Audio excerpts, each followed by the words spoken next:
நாரதர் சனத்குமார்களை போய் எனக்கு ஆன்ம ஞானம் போகட்டுங்கோ அப்படின்னு கேட்கும் பொழுது ஃபர்ஸ்ட் அவ ஒரு கேள்வி கேட்டு போட்டு வாங்குறா. உனக்கு தெரிஞ்சதெல்லாம் என்ன சொல்லுங்க அப்படின்றா.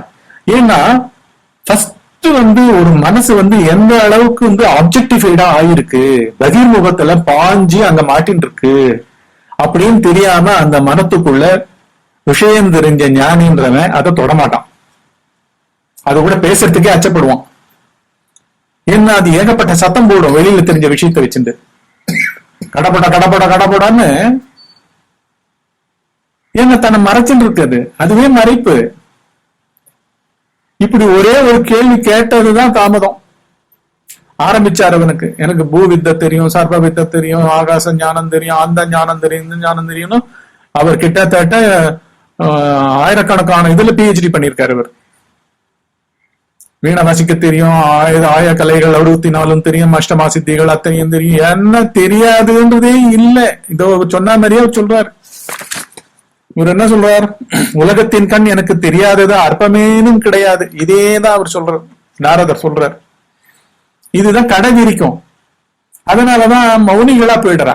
மௌனிகளை இந்த உலகத்துக்கு உதவத்துக்கு தான் தயாரா இருக்கா. ஞானிகள்ன்ற ஞானமயமா இருக்கிறவா சதா உதவின்னு இருக்கா, வாழ்ந்து உதவின்னு இருக்கா, பேசி உதவின்னு இருக்கா. அவளாலதான் இந்த உலகமே உதவிகளை பெற்றுக் கொண்டிருக்கின்றது. இந்த வேற யாருமே பண்ணிட முடியாது. அன்னதானம்லாம் கூட ஒண்ணுமே கிடையாது. அது ஒரு வேலையோட முடியுது. அன்னதானம் ஜாட்டம் இருக்கணும்னா அதே ஊர்லயே வாசமே பண்ணணும், வேற வேலையே பண்ணிட்டு கூடாது. சாப்பாட்டை மாத்திரம் கவனிக்கணும்னா அதே அன்னதான கூடத்துல தினமும் சாட்டம் இருக்கணும். அன்னதானம் ஒன்றும் பண்ணிட முடியாது. ஜீவனா இருக்கிறவனே யாருன்னு தெரிய வைக்கிற ஞானம் இது. இந்த பிரபஞ்சமே என்னன்னு தெரிய வைக்கிற ஞானம், இந்த பிறப்பு இறப்பு கொண்ட தன்மைகளே என்ன இவைகள் அப்படின்லாம் தெரியற ஞானம், அல்டிமேட் ஞானம்.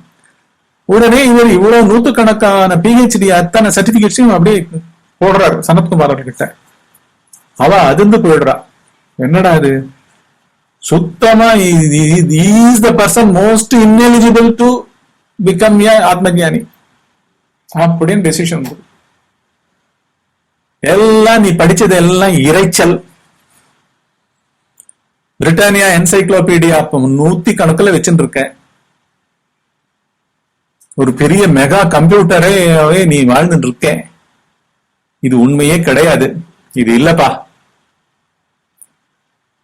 எங்களை விட்டுடு, போயிடு அப்படின்றாரு. ஐயோ இதுக்கு நான் வரல, போயிடும் நீங்க சொல்றதுக்கு நான் வரல அப்படின்னு. ஏன்னா அவருக்கு அதனோட மேன்மை தெரிஞ்சு போச்சு. நான் சொன்னதெல்லாம் அழிச்சிடுங்கோ, எனக்கு ஒண்ணும் தெரியாது, எனக்கு ஒண்ணும் தெரியாது, எனக்கு ஒண்ணும். ஐயோ நீ இந்த மாதிரி வெறும் ஒண்ணும் தெரியாது சொல்றதுனால அது முடிஞ்சு போயிட போறது இல்ல. உள்ள எகிரி எகிரி குதிக்கும் அது. நாங்க ஏதாவது பேசணும்னா உள்ள இருந்து நீ ஒரு சைட்ல இருந்து ஒரு ப்ரோக்ராம்ல இருந்து எடுப்ப ஒரு பதில, அது உள்ள பேசிட்டுனா நாங்க பேசுறதெல்லாம் வேஸ்டா போயிடும். எனக்கு நீ எப்படி பண்ணுவே தெரியாது. ஃபர்ஸ்ட் நீ ஒரு 6 மாசம் ஏகாந்தமா போய் வாழ்ந்து, என்னைக்கு நீ ஃபர்ஸ்ட் LKG ஜாயின் பண்ணிருப்ப ஒண்ணுமே தெரியாம, அந்த மாதிரி ஆயிட்டு வா. ஏகாந்தமா வாசம் பண்ணு.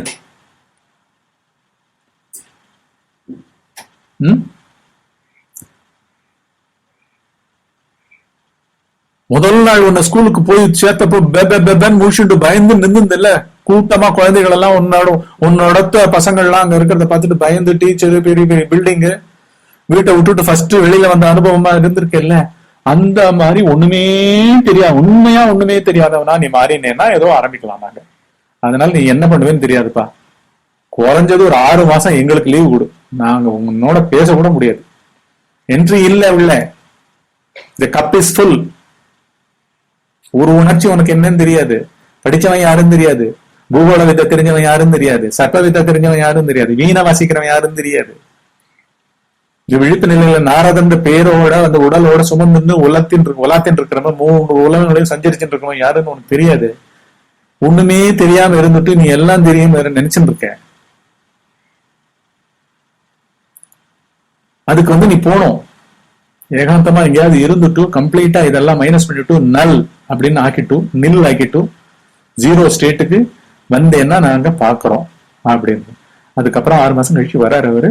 அவருக்கு ஆன்ம ஞானம் புகட்டப்படுறது. ஏன்னா அதனோட தன்மை அது. அதனாலதான் அவர் சொல்றார், அறியக்கூடாதது அப்படின்னு, அறிய முடியாதது அப்படின்னு ஒரு பொருள் இருந்ததுதானே அது இல்லவே இல்லாம தான் இருக்கணும்.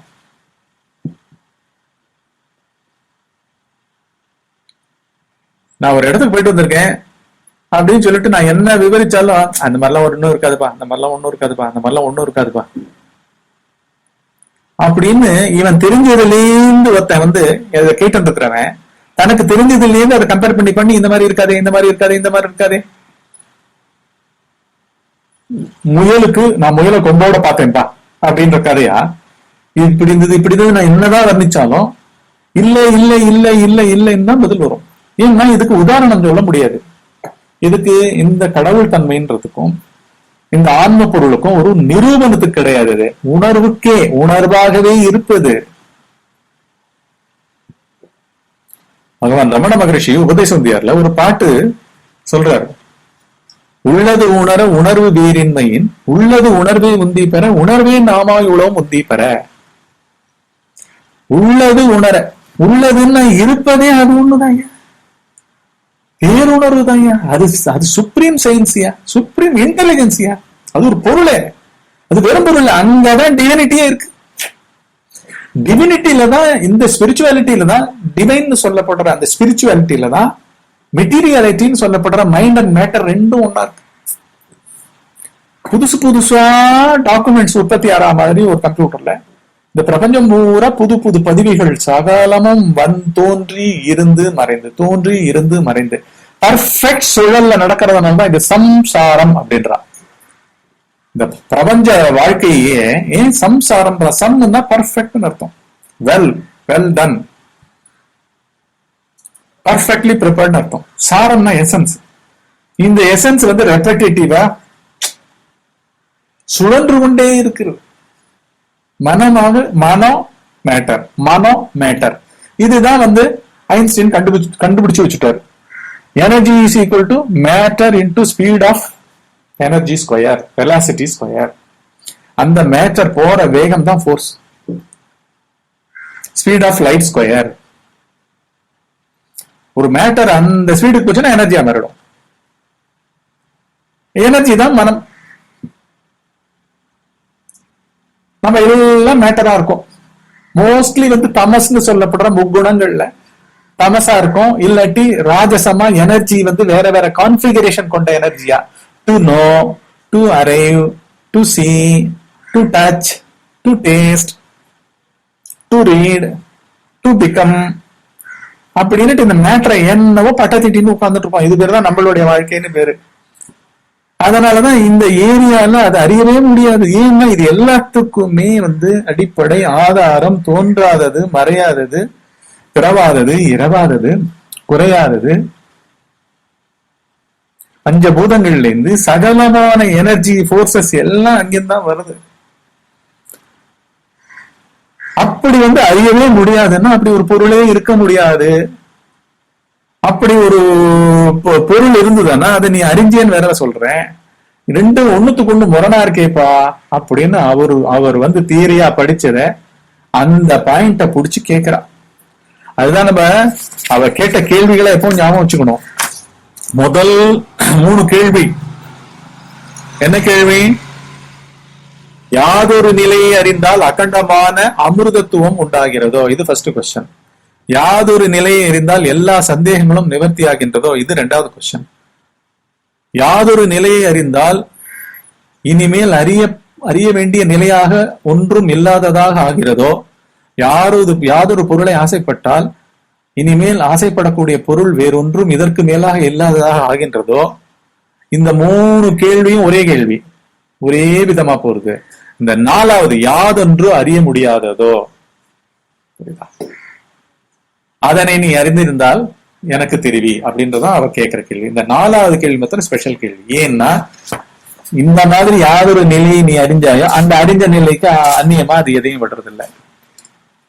அது ஆசைப்பட்டா வேற ஒண்ணுக்கு அது ஆசைப்பட கூடாது. பெரிய பெரிய அடியார்கள்லாம் ஒரு அழக வர்ணிச்சா, அன்னமாச்சாரியா ஒரு பெண் அழக வர்ணிக்கும் பொழுது பகவானே என்ன பண்றார்? வேங்கடமுடையானே கீழே இறங்கி வந்து, இதை விட அழக நான் உனக்கு காமிக்கிறேன் பாக்குறியா அப்படின்றாரு. இதை விட ஒரு அழகு இருக்காதியா அப்படின்னு அவ கல்யாணம் பண்ணிக்கிற பொண்ணை வந்து காமிக்கும் பொழுது பகவான் கிட்டயே, ஏழுமலையான் கிட்டயே அவர் கேட்கிறாரு, இருக்க முடியாதையா, இருக்க காமிச்சேன்னா நீ என்ன சொல்ற, காமி பார்க்கலான்னு நேரம் இந்த பகவான் அழகன்னு சொல்றேன்.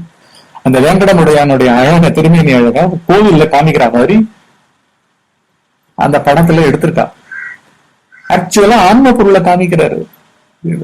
இதை விட ஒரு எக்ஸலண்ட் திங் ஏதாவது இந்த பிரபஞ்சத்துல இருக்குமா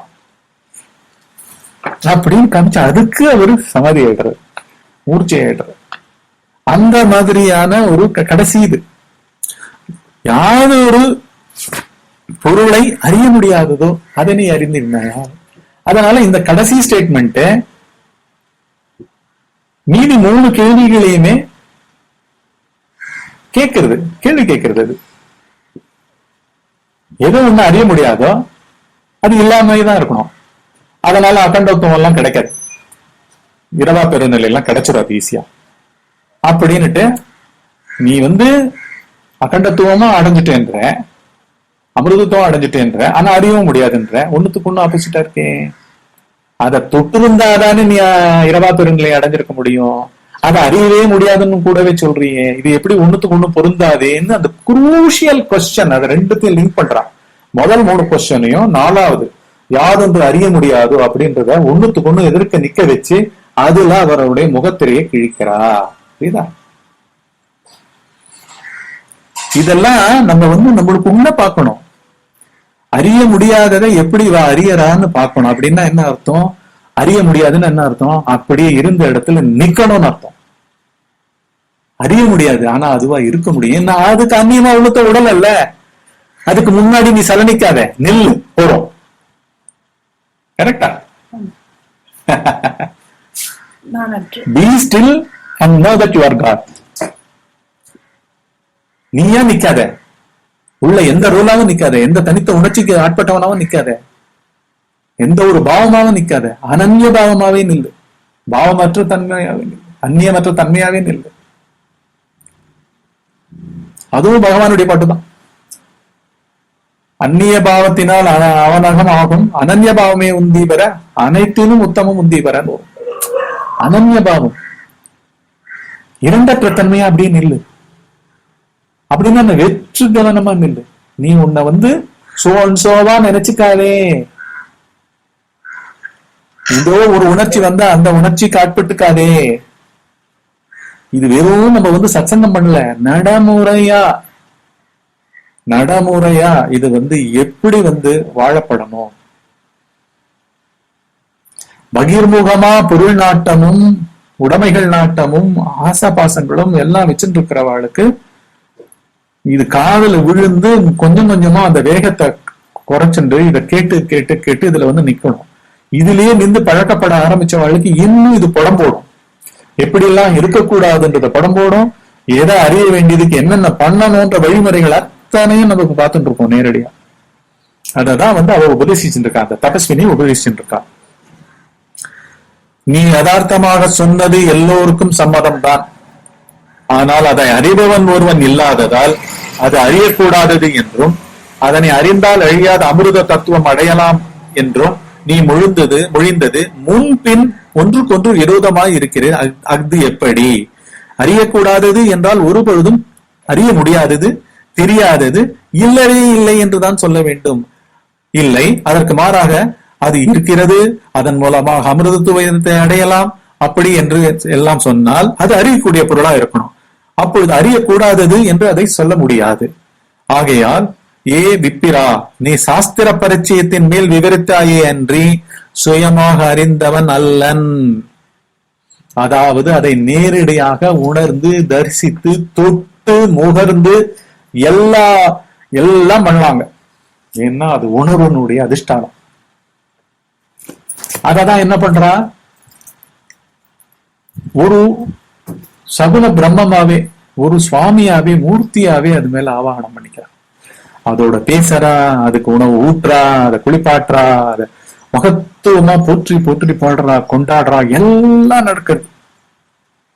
இந்து மதத்துல எல்லாமே நடக்குது. ஏன்னா பேசா அவ அப்ரோச் பண்ற விதமே என்ன, இந்த அடியார்கள் அப்ரோச் பண்ற விதமே ஒரு மூர்த்திய, ஒரு சுவாமிய, ஒரு ஸ்தலத்துல கர்ப்ப கிரகத்துக்குள்ள எழுந்திருக்கிற ஒரு சிலாரூபமான தெய்வத்தை, உண்மையான அந்த பரம்பொருளே அதுவே இதுவாக எனக்கு காட்சியும் கொடுத்துட்டு இருக்கு.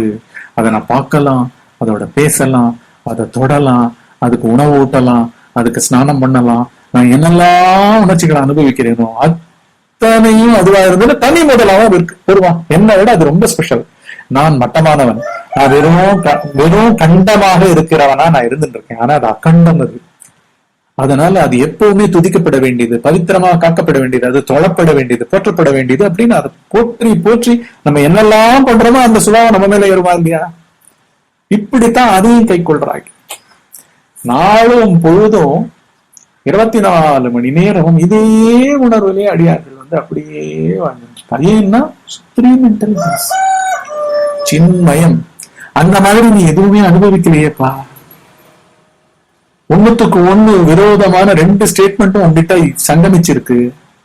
அதுல இருந்து நீ உண்மை தெளியலையே. உண்மை தெளிஞ்சிருந்ததுன்னா சாஸ்திரங்களை ரெஃபர் பண்ண வேண்டிய அவசியம் இல்லையே. உன்னுடைய கம்ப்ளீட் நான் கேட்ட கேள்விக்கு கொடுத்த பதில் வந்து எல்லாமே சாஸ்திர பயிற்சியை தவிர வேற ஒண்ணுமே இல்லையே அப்படின்னு சொல்ற. சாஸ்திர பரிச்சயத்தின் மேல் விவரித்தாயே என்று சுயமாக அறிந்தவன் இல்லை நீ, அதாவது நேரடியாக அனுபவித்தவன் இல்லை நீ. பிரத்யட்சமாக எல்லா பிரதிபிம்பங்களையும் நீ பார்த்தவனாக இருந்தும் கண்ணாடியை நீ அறியவில்லையே. அது என்ன காரணம்?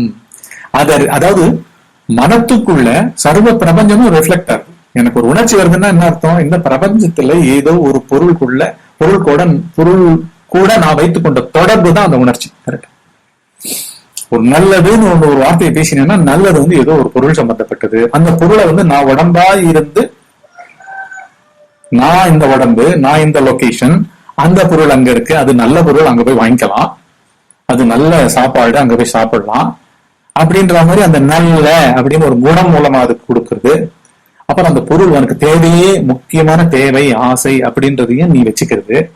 அந்த பொருள் இன்னும் அடையப்பட வேண்டிய டிஸ்டன்ஸ்ல தூரம் இருக்கா மாதிரியும் காலத்துல இருக்கா மாதிரியும் எல்லா விதத்திலையும் கண்டப்பட்டிருக்க. இது ஒரு எண்ணம் வருதுனாலே என்ன அர்த்தம்? இது வந்து இயங்கும் எண்ணம்னு அர்த்தம்.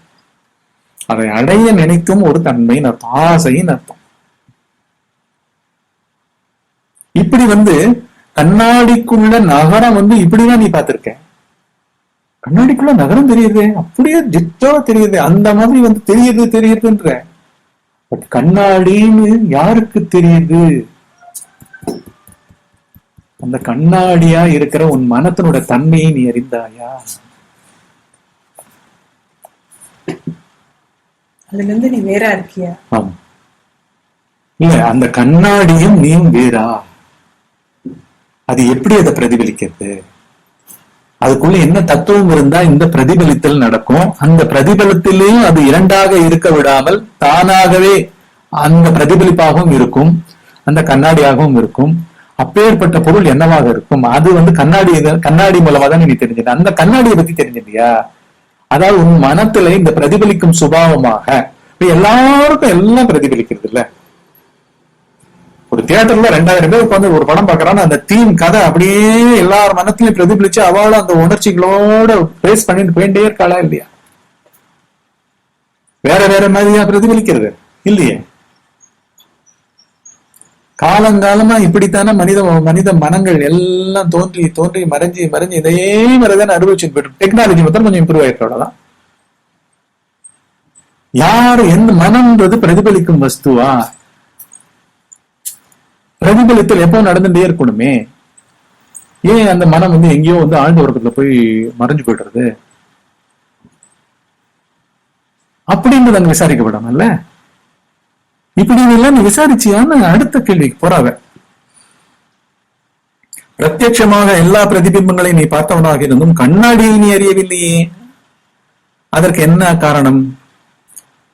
ஜனகராஜன் முன்னிலையில் சபையில் இருந்து முன்பின் பொருந்தாத வார்த்தைகளை இவ்வாறு மொழிந்ததனால் நீ அவமதிப்பு அடைந்திருப்பது உனக்கு தோன்றவில்லையா? நீயே வந்து உன்னை கான்ட்ரடிக்ட் பண்ணிருக்கேன்னு உனக்கு தெரிய வேண்டாமா? வெறும் வார்த்தைகளா பார்த்திருக்கியே ஆன்ம ஞானத்தை, நேரடி அனுபவம் இல்லையே. ஒரு க்ஷணமேனும் வந்து இந்த படிச்ச புஸ்தக குப்பைகள் எல்லாம் விலக்கி தள்ளி வச்சுட்டு ஒரு ஓரமா உட்கார்ந்துட்டு வாழ்க்கையில சிறியதே அவகாசம் எடுத்துட்டு படிச்சு இவ்வளவு குப்பைகளை சேர்த்திருக்கேன் இவன் யாரு? இது மொத்தமா விழிப்பு நிலையில மாத்திரம் தானே இருக்கு. ஒரு துளி அல்லல் இல்லாம, படுத்தல் இல்லாம, கஷ்டம் இல்லாம, துக்கம் இல்லாம சந்தோஷமாவே அங்க வந்து ஆழ்ந்த உறக்கம் கொடுத்துட்டு இருக்கேன். அப்படி யதார்த்தமா ஆழ்ந்த உறக்கத்துல எனக்கு சந்தோஷம் கிடைக்கும் பொழுது நான் ஏன் இப்படி அல்லல் படுறேன்? இப்படி அல்லல் படும் விழிப்பு நிலை என்பது எது? அதை அல்லல் படுத்தும் மனமாக இருப்பது என்பது எது? அதை அல்லல் படுத்துறதுக்கு உண்டான விஷயங்களாக இருக்கிற அந்த உலகம், என்னுடைய உடல், என்னுடைய உயிர், இவைகள் எல்லாம் எது? இவைகள் அத்தனையுமே மறைந்து ஆழ்ந்த உறக்கமாக சுகமே என்னுடைய சுரூபம் போல ஏதோ ஒண்ணா எல்லாரும் அங்கெல்லாம் பார்த்தா பொதுவுல போய் முடிஞ்சிட்டு இருக்கு. உள்ளது உணர உணர்வு வேறின்மையின் உள்ளது உணர்வே உந்தி பெற. அடுத்த லைன் என்ன சொல்றார்? உணர்வே நாமாயுள்ளவன்னு பன்மைக்கு போயிடுவார். பன்மையில போய் நிற்பார் பகவான். அங்கெல்லாம் பன்மை. பன்மைன்னா என்ன? பொதுவுக்கு போயிடுவார். மனித சமுதாயத்துக்கு போயிடுவார். மனித சமுதாயம் என்ன அர்த்தம்? இது வரைக்கும் எத்தனை கோடி காலங்களா இந்த மனிதர்கள் இருந்துட்டு இருக்காளோ, இனிமே எத்தனை கோடி காலங்களா மனிதர்கள் வரப்போறோம், அத்தனை பேரையும் ரெப்ரசென்ட் பண்றாரு. உள்ளது உணர உணர்வு வேறின்மையின், அது என்ன பிராக்டிக்கல் ஒரு டெக்னிக் கொடுக்கிறாரு. உள்ளதை உணர்றதுக்கு உள்ளதுன்னா என்ன? இருப்பே, ஸ்டில்னஸே, அதுவே ஆன்ம உணர்வு. அதுக்கு அந்நியமா ஒண்ணும் இல்லை. அதனால அதை நின்றுதான் நீ உணரணும். உன்கிட்ட அசைவு இருக்கிற, உன்னை அசைவிப்பது உன்னுடைய மனம், சஞ்சலிப்பது உன்னுடைய மனம். அந்த மனம் கூட அந்நியமா இருக்க முடியாது. அதனால மனத்திலிருந்து விலகு, மனத்தையே ஒழி, அசைதலை நிறுத்து. எப்படியோ நிறுத்தியா, பொதுவான பாயிண்ட் இதுதான் அப்படின்னு இலக்கா பிடிச்சு கையில கொடுக்குறாரா இல்லையா? நான் உதியாது உள்ள நிலைன்னு ஒரு தனி மனுஷன் சாதகம் மாதிரி பேசுறாரு. முடிவு என்ன பேசுறார்? நாம் அதுவாய் உள்ள நிலைன்றார். நாம் என்ற வார்த்தையில மனித சமுதாயமே இனிமே வரப்போற வாழ்க்கும் சொல்ற. எப்படி தன்மையில போய் முடியாது பாரு. பொதுவான ஒரே மார்க்கமா தான் இருக்க முடியும் ஆன்ம பொருளை அடையிறது. அது இண்டிவிஜுவல் கிட்ட தான் ஆரம்பிக்கப்படும். ஆனா ஆரம்பிக்கப்பட வேண்டியது இண்டிவிஜுவல் கிட்ட தான், சமுதாயத்தில் ஆரம்பிக்கப்படக்கூடாது. அதனாலதான் ரிஷிகள் மகான்கள்லாம் அவ மாட்டு போயிட்டே இருக்கா. அதனாலதான் அவளை தேடி கண்டுபிடிச்சு, அவளை ஆசிரியிச்சு, அவளுக்கு தாசனா இருந்து கிரகிச்சு உணர்ந்து பணிவை காமிச்சு ஸ்ரத்தையை காமிச்சு. ஆனா வரதம் சிரவணம் பண்ணாத மனத்துக்கு சித்திக்காது. ஊன்றி ஊன்றி தோழணும். அதுதான் அவர் சொல்றார். இப்படி வந்து முன்பின் வேறுமாறா இருக்கிற ரெண்டு வார்த்தைகளை பேசி அறிய முடியாதுன்னு சொல்றேன். அதை அறிஞ்சு நீ அகண்ட அமிர்தத்துவத்தை அடைஞ்ச மாதிரின்னு சொல்றேன். அறிய முடியாததை நீ அடைஞ்சு அதுல வேற நீ அமிர்தத்துவத்தையும் நீ அடைஞ்சிருக்கேன்னா இது என்ன கான்ட்ரடிக்டிங்கா இல்ல? அறிய முடியாதுன்னா இல்லவே இல்லை. இல்லாத பொருளை நீ அடைஞ்சு நீ எப்படி பிறப்படுத்திருக்க முடியும்? பிறவி இல்லா பிறநிலை எப்படி அடைஞ்சிருக்க முடியும்? கேலி கூத்தா போயிடுத்தேன் இவ எதிர்க்க போய் இப்படி உன்னுடைய பேரை கெட்டு பிடித்தேன், சிரிக்கிறாள் எல்லாரும் அப்படின்னு அஷ்டாவக்கர மானபங்கம் பண்றா. அவா ஆன்மஞானி. அடுத்தது தபஸ்வினி விதம் சொன்னதற்கு சற்றேனும் மறுமொழி பேசாமல் ஒருத்தர டு த பாயிண்ட் வீடியோ காட்சி எடுத்து, இதுதான் நீ பண்ண தப்பு, இனிமே நீ பேசுறதுக்கு ஒண்ணும் இல்ல, நீ பண்ணிட்டு இருக்க பார், நீ இந்த பொருளை திருடிட்டு இருக்க பார் அப்படின்னு காமிச்சிட்டா என்ன ஆகும்? பேச முடியுமா? அந்த மாதிரி ஆயிடுறாரு அவர். தபஸ்வினி விதம் சொன்னதற்கு சற்றேனும் மறுமொழி பேசாமல், ஒன்றும் தோன்றாமல், லஜ்ஜையுடன் வெட்கத்துடன் தலை குனிந்தவராகி சற்று இருந்து பிறகு அவள் மொழிந்தவைகளை தன் மனதில் ஆலோசித்து அவள் கேள்விகளுக்கு பதில் தோன்றாமல் அஷ்டாவக்கரர் தபஸ்வினியிடம் சொல்லுகிறார். என்ன சொல்கிறார்? ஏ தபஸ்வினி, உமது கேள்விகளுக்கு தகுந்த பதில்கள், சமாதானம் எனக்கு தெரியவில்லை. நான் உமக்கு சிஷ்யனாகிறேன். புரியுதா? ஃபர்ஸ்ட் வந்து மேலான அறிவுக்கு வந்து, அதுவும் சுப்ரீம் அறிவு ஞானம், அதுக்கு முன்னாடி வந்து ஒரு கேள்வி கேட்கறதுக்கு ஒரு மனமே இருக்க முடியாது. கூர்ந்து வந்து அதை அப்படியே ஆசிரியக்கணும், அடங்கி போகணும். இதை தவிர வேற மார்க்கம் இல்லை. என்ன ஞானம் தான் ஞானி. ஞானின்னு ஒரு ஆள் தனியா கிடையாது. ஞானமாவே இருக்கார், முடிந்த நிலையா இருக்காரு. அவர் ஆசிரியச்சா என்ன சத்தோ, மேலான சத்து இந்த பிரபஞ்சத்துல என்னவோ அது கிடைக்க போகுது. அதுக்கு பணிவு தான் வேணும். அதை உடனே கை கொள்றாரு அவர். உங்களுடைய கேள்விகளுக்கு பதிலே இல்லை. பேசினதே, இது ஏற்கனவே பேசினதே குற்றம். இனிமே நான் பேச மாட்டேன், உங்களுக்கு சிஷ்யன் ஆயிடுறேன். எனக்கு விவரமாக அதை போதிக்க வேண்டும். நான் பொய் சொல்லுகிறதில்லை என்று இவ்விதம் கேட்டுக்கொண்ட பொழுது அவருடைய உண்மை மொழிகளால் சந்தோஷித்தவளாகி அஷ்டாவக்கரரையும் சபையோர்களையும் பார்த்து சொல்லுகிறாள். குழந்தாய் அப்படின்னு அஷ்டாவக்கரரே குழந்தாய்ன்னு சொல்றாரு அந்த தபஸ்வினி.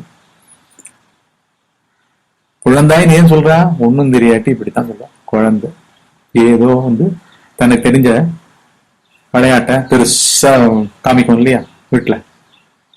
தனக்கு தெரிஞ்சதுதான் பெரிய விஷயம்ட்டு வீட்டுல பெரிய விஷயம் பேசியிருந்தா கூட பேச விடாம எல்லாரையும் பண்ணி வந்து முன்னாடி ஆடிட்டு போகும்ல, அந்த மாதிரி ஆயிடுறாரு அவர். அதனாலதான் அவர் அப்படியே அட்ரஸ் பண்றார். குழந்தாய், இதற்கு முன்பின் விரோதமானதற்கு சமாதானம் தெரிந்து கொள்ளாமல் வெகு பேர் அறிவியினர்களாக இருக்கிறார்கள். முன்னாடி முனிகுமாரா விப்ரான்லாம் சொல்றாங்க. ஆமா, இப்ப குழந்தாய் நாகிட்டா, சோட்டா பச்சான்னு வரல, சின்ன பையான்னு வரல, அந்த மாதிரி ஆக்கிடுறான். ஏன்னா என்ன பண்றது, உண்மை நிலை அதுதானே. அது அவருடைய அறிவு நிலையை சொல்றான். உணராம ரொம்ப பேசுறியே நீ, இந்த மாதிரி நீ மாத்திரம் இல்லை அப்படின்னு சொல்றா. உன் கூட்டம் நிறைய இருக்கு, பிரபஞ்சம் பூரா இருக்கா. அவள் எல்லாம் எப்படி பண்றா, இன்ஸ்டால்மெண்ட்ல பண்றா ஃபர்ஸ்ட். அதனாலதான் இங்க இன்ஸ்டால்மெண்ட்ல பண்றவனை விட பண்ணாமே இருக்கலாம். பேசாம அங்க பணத்தாசை பிடிச்சு அலைஞ்சென்று, பொருளாசை பிடிச்சு அலைஞ்சென்று, அதுலயாவது தீவிரமா இருப்பேன். அதுவாது ஒரு ஜெயம் கிடைக்கும். அதுவும் போயிடும், இதுவும் போயிடும்.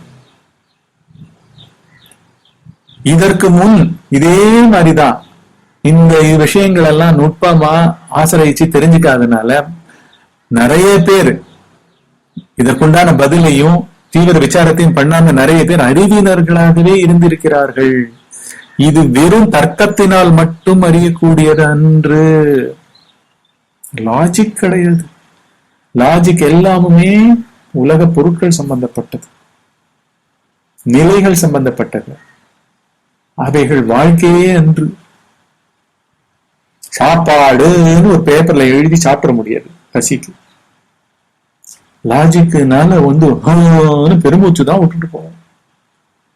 எவ்வளவு காலட்சேபம் கேட்டாலும், எவ்வளவு சத்சங்கம் வெறும் லிசனரா இருந்து என்னமோ சேர்த்துக்கலாம், இதையும் கட்டு வச்சுக்கலாம், அதையும் கட்டு வச்சுக்கலாம், இதையும் படிச்சு வச்சுக்கலாம் அப்படின்னு புத்தகமா வாங்கி படிச்சுட்டு இருக்கிறதுனால ஒன்னும் வரப்போறது இல்லை. இது எல்லாமே புறந்தள்ளிட்டு நம்ம கிட்டதான் இருக்கு இந்த உண்மை. நிதானப்படுவோம், ஃபர்ஸ்ட் பேசாம இருப்போம், ஃபர்ஸ்ட் எதுவும் பண்ணாம இருப்போம், கூர்ந்து பக்கத்திலேயே உட்காந்து நம்மளையே கவனிப்போம், நாமே யாரையும் கவனிப்போம் அப்படின்னு எந்த ஒரு வெளியிலேருந்து எடுத்த ஒரு செய்தியை வச்சுட்டு இந்த விசாரத்தை ஆரம்பிக்காங்க. தன்னுடைய ஓன் நாட்டத்திலேயே தானே தனக்கு நிதானத்தை வரவழைச்சு தானே தனக்கு அடங்கி ஆரம்பிக்கணும். இது வெறும் தர்க்கத்தினால் மட்டும் அறியக்கூடியது என்று எங்கும் என்றும் மிக ரகசியமானது. ஏன் ரகசியமானது? உள்ள அப்படி பேசுறது மனம். அதுக்குள்ள அந்த இதனுடைய பேச்சு சத்தத்துல அது டெஃப் ஆயிடுது. அது எல்லாமே விடுது, சுத்தமா எல்லாமே விடுது. அதான் சொல்றோம், எங்கும் மிக ரகசியமானது. இங்க இருக்கும் இச்சபையோர்களில் ஒருவருக்காவது இது தெரியாது. கேரண்டி பண்ணி சொல்லலாம், 1000 வருஷங்கள்ல ஏதோ ஒரு சோல் தான் உள்ளது உள்ளபடி என்னை அறிகிறான்னு பகவத்கீதையில் அவர் சொன்ன மாதிரி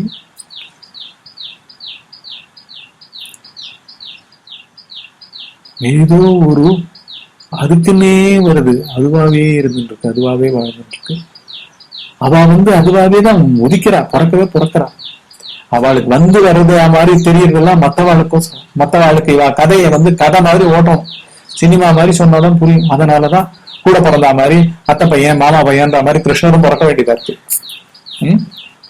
ஆனா பக்கத்துல சமயத்துக்கு ஒரு விஸ்வரூப தரிசனம் காமிக்கிற அளவுக்கு ஒரு மகாவதாரமா ஒரு பரமாத்மாவே வந்திருக்கான்றத ஒத்தருக்கு தான் காமிக்கிறார். அங்க நிக்கிற யாருக்கும் தெரியல, அப்படி அதுவே மறைக்கிறது. என்ன தேவையில்லை. அதனாலதான் இங்கே சிரத்தை எடுத்து பணிவு புரிஞ்சு தன்னை அடக்கி சதா காலமும் சந்நிதியில வாழ்ந்து இப்படி போறவங்களுக்குத்தான் இது சாயுஜ்யமா போய் முடியும். இது உலகத்தினுடைய பாப்புலாரிட்டிக்கோ வேற எதுக்குமே கிடையாது.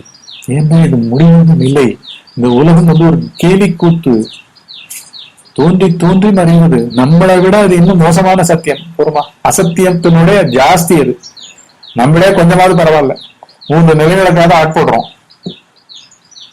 5 அடி வரைக்கிற பசு எல்லாம் 3 பெரிய பெரிய நிலைகள் ஒண்ணுத்துக்குமே ஆட்படுறோம்ல. விசாரமே கிடையாது, திங்கிங்கே கிடையாது, எல்லாம் கண்டிஷன்டு அறிவு. பொறுமா இன்னும் பஞ்சபூதங்கள்லாம் இன்னும் கண்டிஷன்டு அறிவு.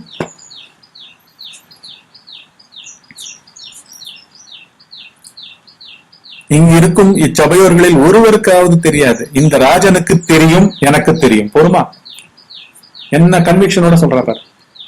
இந்த ஜனக மகாராஜாக்கு தெரியும் ஆன்ம பொருள், உண்மை அறிவு பொருள், பேரறிவு பொருள், பேருணர்வு பொருள் என்னன்றது, பரம்பொருள் என்னன்றது தெரியும். எனக்கும் தெரியும்.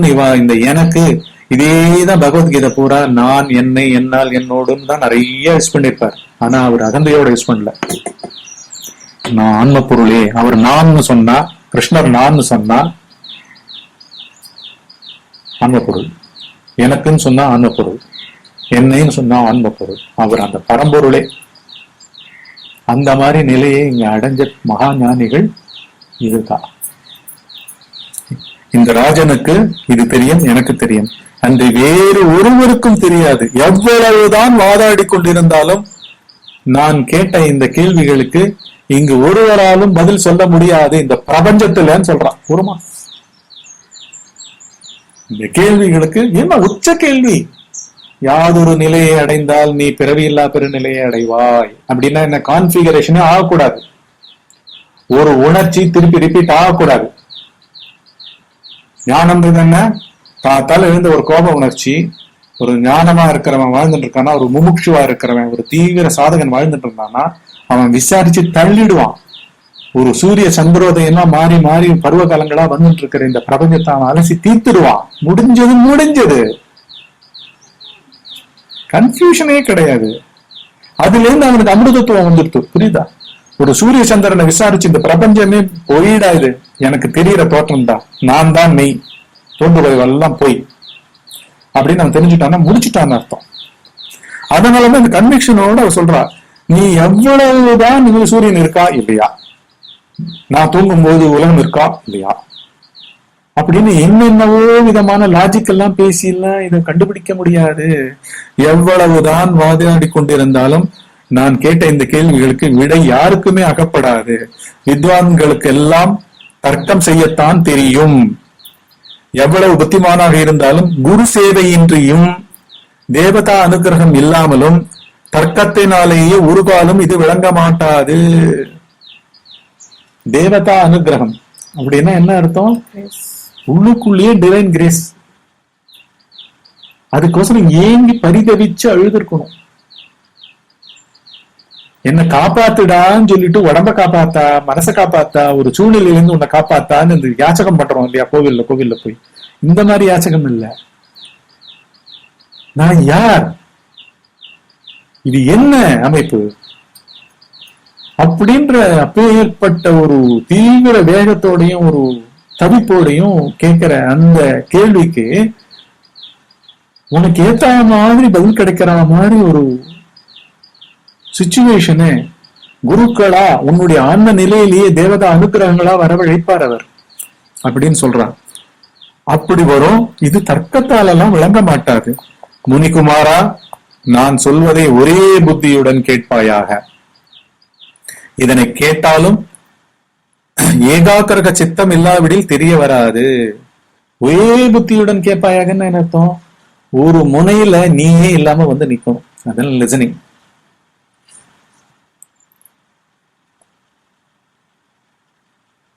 இந்த குழந்தைகள் கிட்டதான் அதை பார்க்கலாம். ஏன்னா அதுகளுக்கு டிஸ்டர்பன்ஸே இருக்காது.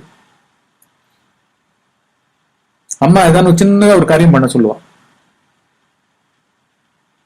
ஒரு விதையை கொடுத்து இது போடும், இது எப்படி போடணும், நான் ஒண்ணு போடுறேன், நீ பாத்துக்கோ அப்படின்னு சொல்லிட்டு மண்ணை அப்படியே எடுத்து அத அந்த விதையை உள்ள போட்டு மண்ணை மேல மூடி துளியும் ஜலம் விட்டுட்டு பண்ணி காட்டுப்பா.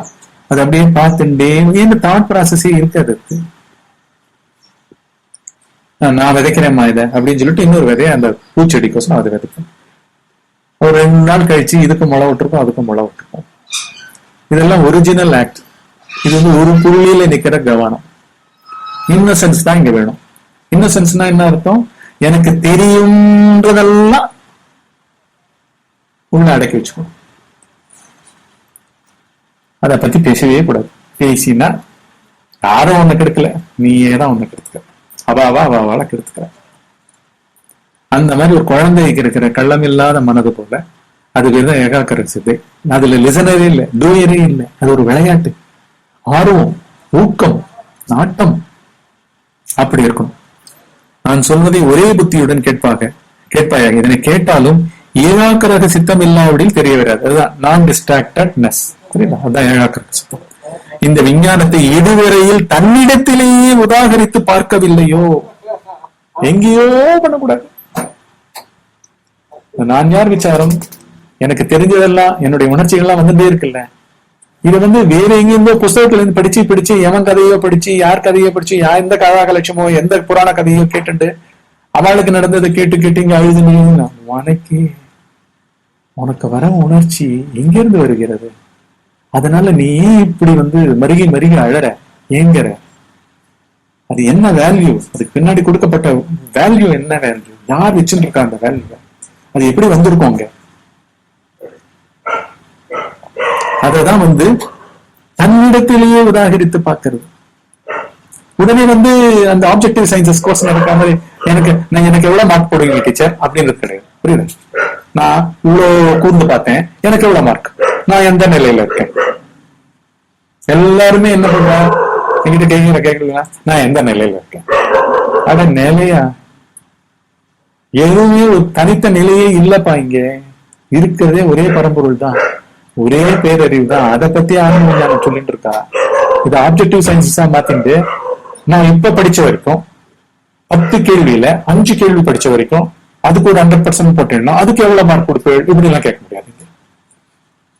ஏன்னா நீ உன்னை பாக்குறதுன்றது உன்னை வந்து ஒரு முடிவுக்கு கொண்டு வருது. உன்னுடைய பொய்யான உணர்ச்சிகள், உன்னோட பொய்யான தனி இருப்பு, அந்த உணர்ச்சிகள் மூலமா வர விருப்பு வெறுப்புகள் மூலமா வர தனி இருப்பு, அகந்தைன்ற ஒரு தனி எழுச்சி, இருப்பு, மறைதல், இப்படி நடந்துட்டே இருக்கு பத்தியா? அது ஒரு முடிவை கொண்டு வந்துட்டு இருக்கோம். அதனாலதான் இங்க வந்து மார்க் போட முடியாது.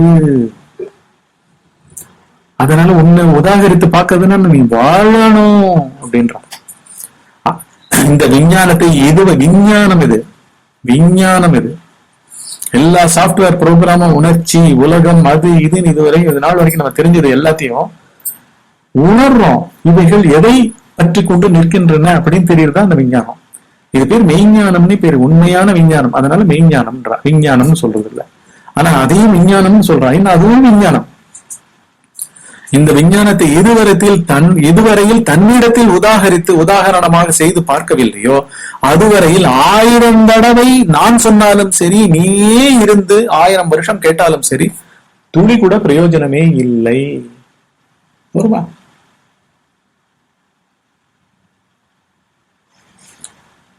எப்படி என்றால், ஒருவன் தன் கழுத்தில் அணிந்திருக்கும் முத்து மாலையை எங்கோ தொலைந்து விட்டது அப்படின்னு நினைச்சுட்டு கழுத்திலேயே இருக்கிறது தெரியாம தேடுற மாதிரியான நிலைமை இது.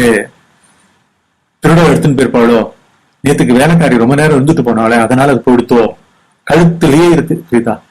அனந்த கோடி சந்தேகம் வருமா இல்லையா? கழுத்துல இருக்கிறத நேரம் பார்க்கல, தொட்டு பார்க்கல, கையால தொட்டு பார்க்கல. கழுத்துல போட்டிருந்தோமே அது இருந்ததா இருக்கா அப்படின்னு கழுத்தை தொட்டு பார்க்காம விட்டா எவ்வளவு கேள்விகள் வரும். அந்த நிலைக்கு தான் ஒப்பானது இது அப்படின்றார். ஒருவன் தன் கண்டத்தில் அணிந்திருக்கும் முத்துமாலையை துளி கூட விசாரணை இன்வெஸ்டிகேஷனே இல்லாமல் மூடத்தன்மையினால் திருடர்கள் பற்றி விட்டார்கள் என்று எண்ணுகிறான். வேறு ஒருவன் உன் கண்டத்திலேயே இருக்கிறது என்று தெரிவிக்கப்பட்டாலும் தன்னையே மேன்மைப்படுத்தி தன் கண்டத்தை எதுவரையில் பாராமல் இருக்கிறானோ அதுவரையில் அதிக புக்திமானாக இருந்தாலும் தன் கழுத்தில் இருக்கும் ஹாரத்தை அடைய மாட்டான். இன்னொருத்த வந்து உன் கழுத்திலேயே இருக்குடான்னு சொன்னா கூட தன்னையே அவன் முன்னிலைப்படுத்தி பார்க்கணும். விசாரம்ன்றது என்ன? ஒரு உணர்ச்சியை ஆப்ஜெக்டிவா பாக்குறது. என்னோட உணர்ச்சி தான், ஆனா அங்க ஆப்ஜெக்டிவிட்டி வேணும். விசாரிக்கும் பொழுது ஆப்ஜெக்டிவிட்டி வேணும். ஏன்னா சைடு சேரக்கூடாது. ஒரு கழிப்பு உணர்ச்சி வரும், கழிப்பு உணர்ச்சி தானே, இது வேணும் எனக்கு அப்படின்னு அதை விட்டுறக்கூடாது. இது நாள் வரைக்கும் இயங்கியிருந்த இந்த ஒரு பொருளை கிடைச்சிருப்போம், பல கோடி ரூபாய் கிடைச்சிருப்போம். அதனால துள்ளி குதிக்கிற மாதிரி வரும். ஏன்னா ஏக்கத்துல இருந்த, அது கிடைக்காம இருந்த, இப்ப கிடைச்சதுனால கழிப்பு தான் வரும். அந்த கழிப்பு உணர்ச்சியை விட்டுறக்கூடாது. யாருக்கு கழிப்பு அப்படின்றத ஆப்ஜெக்டிஃபைடா பார்க்கணும். இது நாள் வரைக்கும் கிடைக்காம துக்கத்துல இருந்த, துக்கத்துல இருக்கிறதையும் பார்க்கணும். சோ போன மொமெண்ட்டையும் பார்க்கணும், இந்த மொமெண்ட் கழிப்பு வந்ததுன்னா அதையும் பார்க்கணும். அப்படி அதை ரெண்டு உணர்ச்சியும் ஆப்ஜெக்டிஃபை பண்ணி உள்ள பாக்குறது தான் கூர்மையான விசாரம். தன்னுடைய உணர்ச்சிகளை தன்னையே ஆப்ஜெக்டிஃபை பண்ணணும். உலகத்துல இருக்கிற பொருள் அல்ல. இந்த காரை விட அந்த காரை நல்லது, அந்த காரை விட இந்த கார் நல்லது, இந்த படிப்பை விட அந்த படிப்பு, அப்படி கிடையாது. தன்னையே தனக்குள்ள எழுந்துக்கிற அத்தனையுமே தனக்குள்ளேயே அது அப்ஜெக்டிஃபை பண்ணி எந்த சைடும் சாராமல், நல்லது கெட்டதுன்ற சைட்ல சேராம, வேணும் வேணான்றத சைட்ல சேராம, சரி தவறுன்றத சேராம அப்படியே அதை பார்க்கணும். யாருக்கு அப்படி பாக்குறது தான். இதெல்லாம் குரு கழுத்திலேயே இருக்குப்பா மாலை அப்படின்ற மாதிரி குரு காமிக்கிறாரு. ஆனா அது உதாரணம் பண்ணி பார்க்காத வரைக்கும் 1000 சத்சங்கம் கேட்டாலும் வேஸ்ட் ஆஃப் டைம். நீ தான் டைம் வேஸ்ட் பண்ணிட்டு இருக்க. குரு இதே சொல்லிட்டு இருப்பார். நீ உன்னையே உனக்குள்ள அப்ஜெக்டிவ் பண்ணி உன் உணர்ச்சியில எந்த சைடும் எடுக்காம, பின்னாடி பேக்ரவுண்ட் இன்ஃபுளுன்ஸா எந்த வேல்யூஸும் வைக்காம, என்ன பாஸ்ட் நிக்கிறது எல்லாத்தையும் கலர் பண்றதுக்கு. எல்லா கதாபாத்திரங்களாவும் நம்ம வாழறது எல்லாமே பாஸ்ட் தான். அப்பான்னு சொல்றதோ, கணவன் சொல்றதோ, மனைவின்னு சொல்றதோ, குழந்தை என்னுடைய பையன் சொல்றதோ, பெண்ணுன்னு சொல்றதோ, எல்லாம் பார்த்தா ஒரு பேக்கேஜ் ஆஃப் உணர்ச்சிகள் தான் அந்த அப்பாவா இருக்காரு. அப்பான்னு சட்டத்திட்டங்கள் வந்துடும். பையன்னா இப்படி இருக்கணும், கிழக்க நிக்கணும், மேற்க நிக்க கூடாது, இப்படி அப்படி இப்படி ஏகப்பட்ட ரூல்ஸ் வந்துடும். என்ன ரூல்ஸ் எல்லாம் உண்மை இல்லை, ஆழ்ந்த உறக்கத்துல எதுவுமே இல்லை.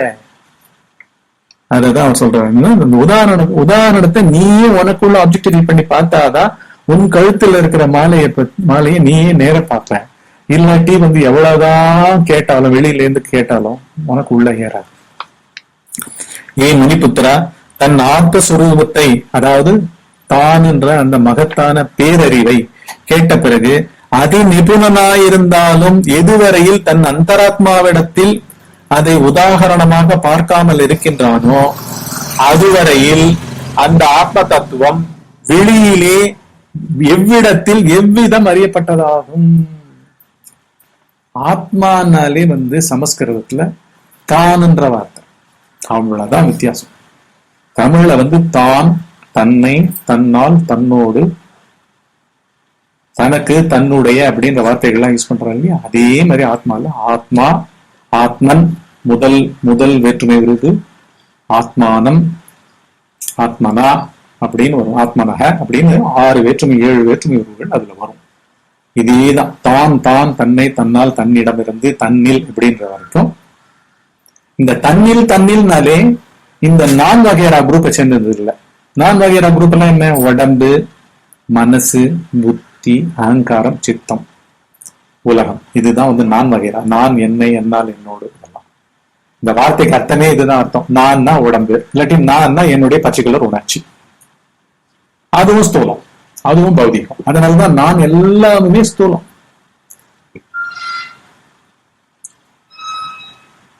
ஆனா இந்த நான் உண்மையா நான் கிடையாது, தானுன்னு சொல்லப்படுற மேலான ஆன்ம பொருள்.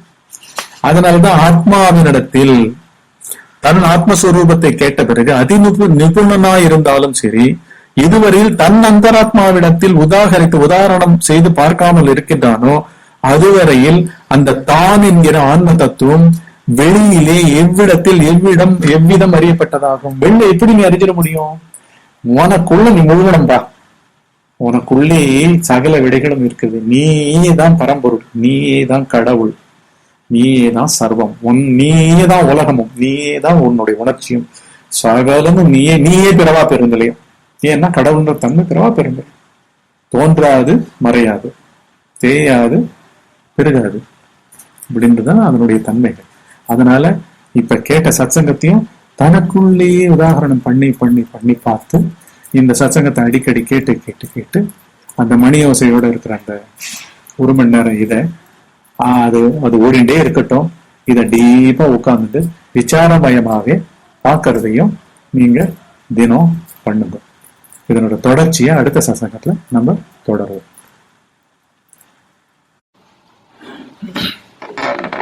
ஒவ்வொரு சத்சங்கமும் அதனுடைய முடிவுல அந்த லிசனர்ஸா கேட்டவர்களா இருந்த அந்த மனத்தை ஒரு ஏகாகிரக புள்ளியில ஆழ்த்தி கண்களை மூடி தியானம் பண்ற அளவுக்கு அது தூண்டும்.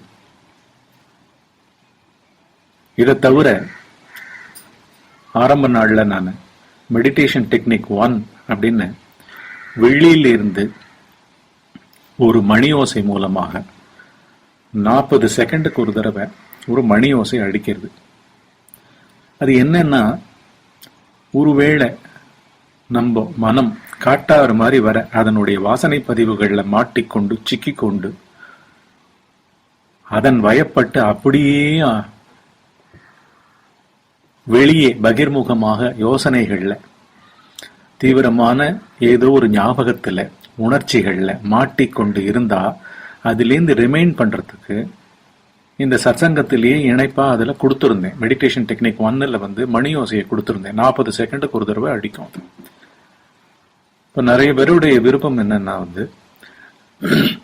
இந்த கைடன்ஸ் கூட எப்பவுமே இருக்கணும் அப்படின்றது ஒண்ணு. நீங்க இதை தாண்டி விசாரம்னு சொல்லப்படுற கண்ணை திறந்துட்டே பண்ற தியானம் பேர் தான் விசாரம்.